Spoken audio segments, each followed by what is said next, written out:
morning mist along the rocks and ridges of Croagh-Patrick. On the last Sunday of every July, hundreds of penitents climb this lonely mountain in an act of expiation and communion with powers acknowledged long before Christianity.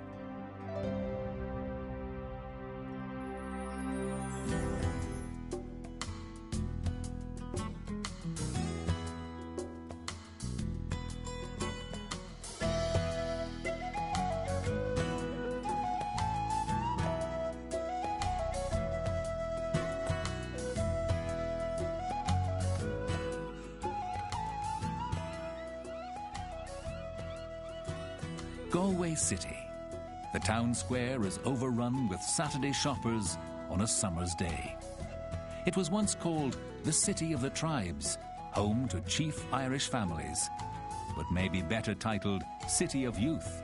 College students and musicians vie to make their mark here, and come nightfall, the local atmosphere is elbow to elbow, pint to pint, fun.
The strange quality of light coming in from the far distances of the Atlantic plays among the clouds. It glints on the glacial pools gathered in the rocky folds. It plays hide-and-seek in and out of the steep sides of the 12 bens, the range of mountains stretching across Connemara. This is seriously lost country. It will not stoop to suit any human purpose. The mountains brood in lofty silence over the landscapes below, inspiring the palettes of Paul Henry and a generation of Irish landscape painters.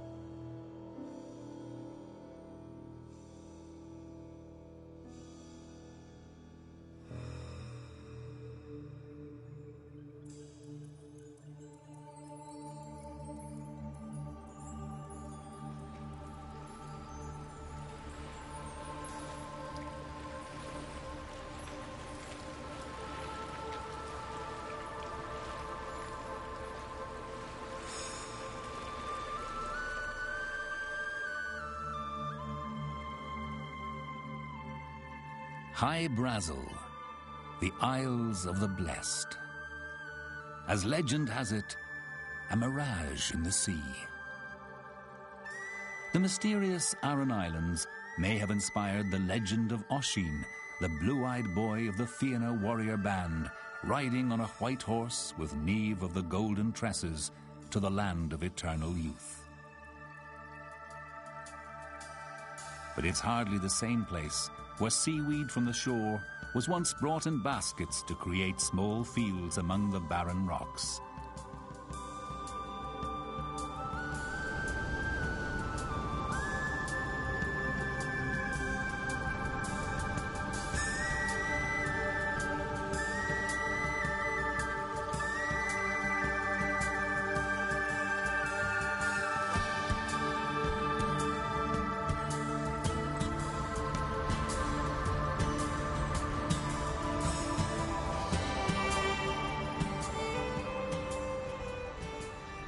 Donegal, the ultimate in unassailable fortresses. Were the people who barricaded themselves here driven to the edge of doom, or survivors of a lost Atlantis? Some would have it they and their descendants share in a common strand of a culture stretching along 1,000 miles of the Atlantic seaboard, south to Spanish Galicia and North Africa. Certainly, the rhythms and cadences of speech, and above all the music of these parts, have echoes from far-off places.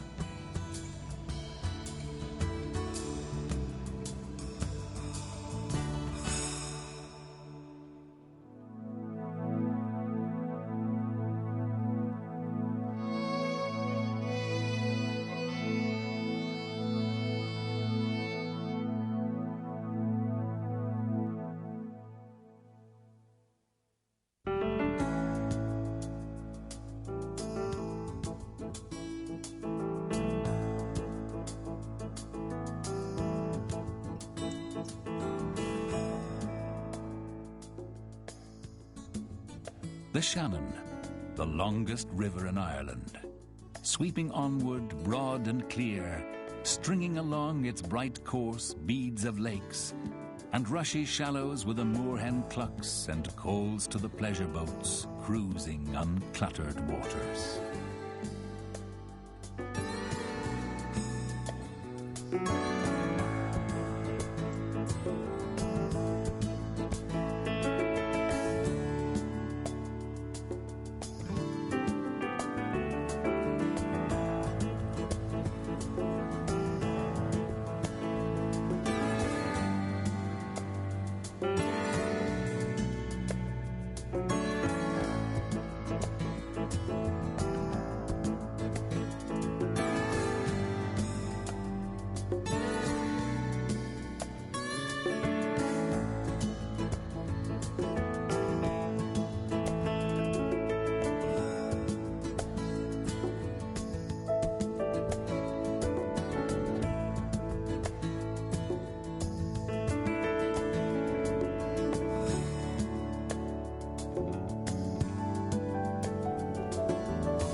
Guarding the western approaches from Limerick to Connacht, Bunratty Castle stands foursquare by the mouth of the Shannon.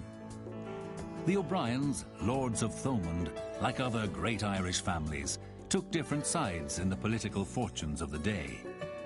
Moira Rua, widowed in the wars of the 17th century, married an enemy soldier to hold their patrimony for her sons.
The hills of Donegal, Errigal, and the Blue Stacks look out at the North Atlantic.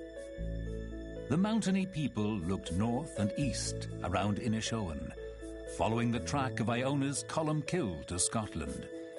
In yesteryear, when the seasonal potato pickers, the tatty hokers, were away, there weren't enough men for a football team. The harvest now is different. Treasure from the sea spills around the harbours and small towns, from Killybegs to Burtonport.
Eyrie of the Golden Eagle, Slieve League's sheer rock face, one of the highest in all Europe, did not save the bird from extinction in Ireland.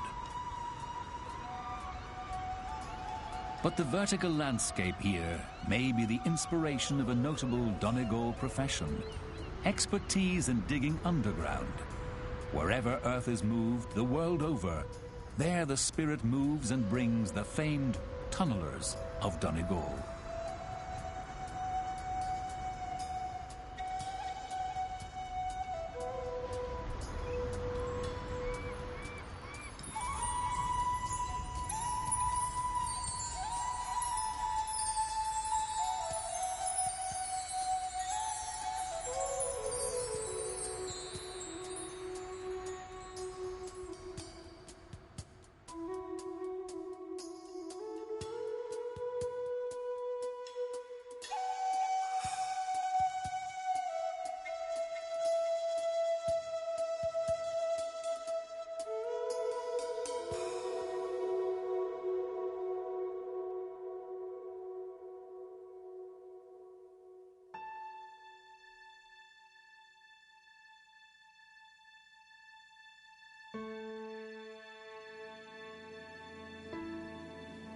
Images of the mortal boat ferrying souls to the other world.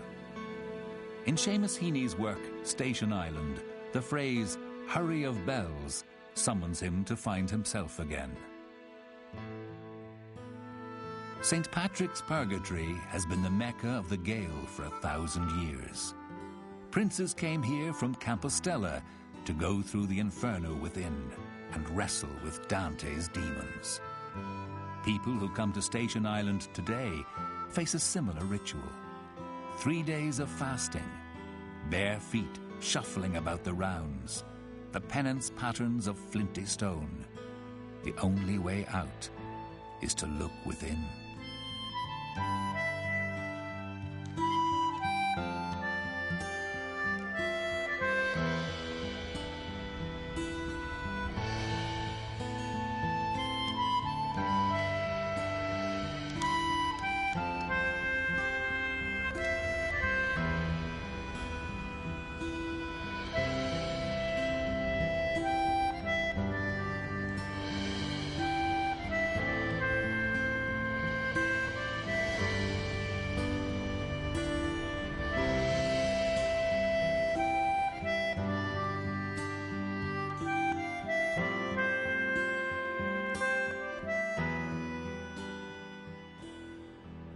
Rats cannot survive on Tory.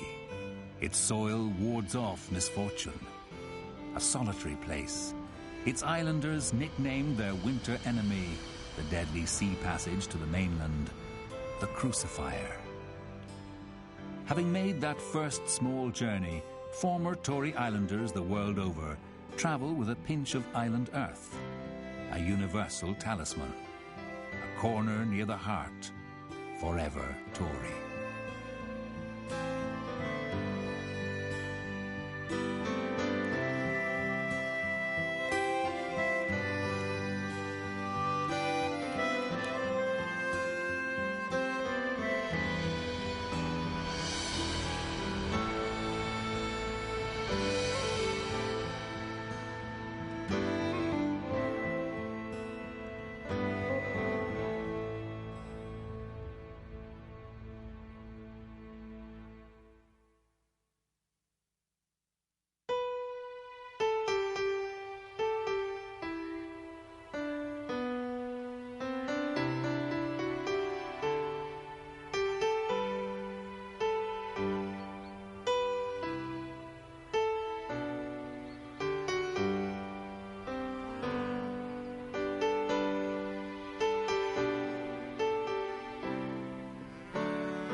Prime pastoral expanse. The north has been a place of settlement long before the Vikings sailed up Strangford Lough. Ancient shore dwellers have left their heaps of shells, a precarious hold on a new shore.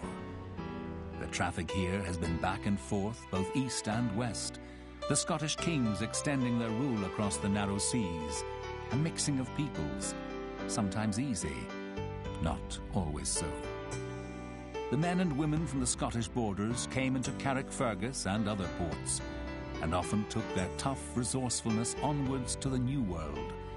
A long line of American presidents is a roll call of honour of the qualities of the Ulster Scot.